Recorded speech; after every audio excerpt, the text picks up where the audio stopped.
Oke, sebelumnya kita sudah mempelajari course belajar Linux dasar dari nol. Kita sudah banyak mempelajari materi di sini, mulai dari pengenalan sysadmin, lalu juga peluang karirnya, instalasinya, dan juga kita sudah belajar mengenai manage Linux, kayak file management, folder, user, and group. Saya mungkin akan sedikit memberikan rekomendasi ya, apa sih training yang teman-teman bisa ikutin di IDN setelah teman-teman belajar course ini. Belajar course Linux dasar, karena memang untuk Linux yang kita pelajarin saat ini itu kan bisa dibilang dasarnya ya. Nah, ini adalah lanjutan jika teman-teman minat dan ingin lebih lanjut mempelajari Linux ataupun di bidang IT. Yang pertama itu ada LSA ya, Linux System Administrator. Ini jika teman-teman ingin memperdalam mengenai sysadmin nih, apalagi di Linuxnya. Karena di situ nanti akan belajar mengenai service-service Linux-nya kayak web server, database, dan juga mail server di situ. Dan juga ada RSA, yaitu Red Hat System Administrator. Ini sebenarnya materinya mirip-mirip sama Linux, cuman di RSA ini kita menggunakan OS dari Red Hat. Kalau di Linux biasa LSA kita menggunakan OS Ubuntu. Jadi kalau teman-teman pengen belajar yang Red Hat juga bisa masuk ke RSA. Lalu selanjutnya ada training DevOps. Ini jika teman-teman udah ngerasa, wah saya sudah jago nih di Linux, saya pengen upgrade lagi skill saya di bidang Linux ataupun IT, teman-teman bisa masuk ke training DevOps ataupun ke ranah DevOps. Dimana nanti teman-teman akan belajar gimana sih caranya mendeploy sebuah aplikasi, gimana sih caranya ketika kita mendeploy aplikasi bisa otomatis gitu, kita nggak usah manual lagi, kita cukup tungguin aja ataupun monitoring dari pad-padnya ataupun dari line-nya itu bisa.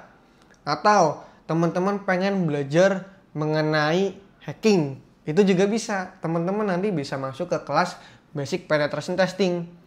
Kenapa harus belajar Linux dasar dulu? Karena kalau misalnya teman-teman mungkin belum tahu mengenai dasar Linux-nya, itu nanti akan kesusahan. Karena nanti di kelas Basic Pentest ataupun di hacking ini itu ada komen-komen dari Linux. Jadi paling nggak kita tahu dulu lah untuk komen-komen dasar dari Linux-nya, terus bagaimana cara kerjanya. Nah, nanti baru teman-teman bisa masuk ke Basic Pentest ini. Atau teman-teman pengen masuk ke cloud nih.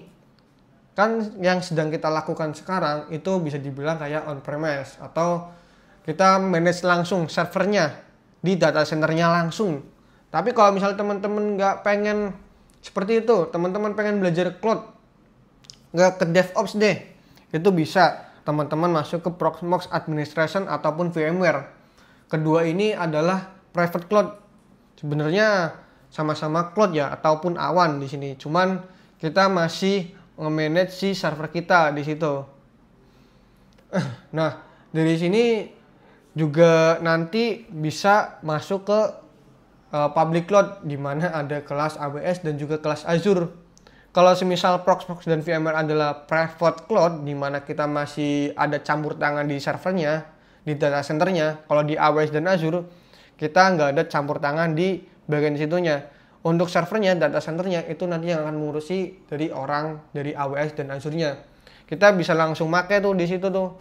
Dan semua ini, skill-skill ini sangat dibutuhkan di perusahaan. Apalagi untuk mungkin DevOps, Proxmox, VMware, AWS, dan Azure, itu ada role-role-nya sendiri. Jadi bisa dibilang Linux ini adalah sebuah dasar ketika kita ingin memperdalam skill kita di bidang IT. Seperti itu teman-teman. Mungkin itu aja rekomendasi saya dan juga course belajar Linux dari dasar. Kalau misalnya saya ada salah-salah kata, mohon dimaafkan. Dan terima kasih. Sampai jumpa di course berikutnya.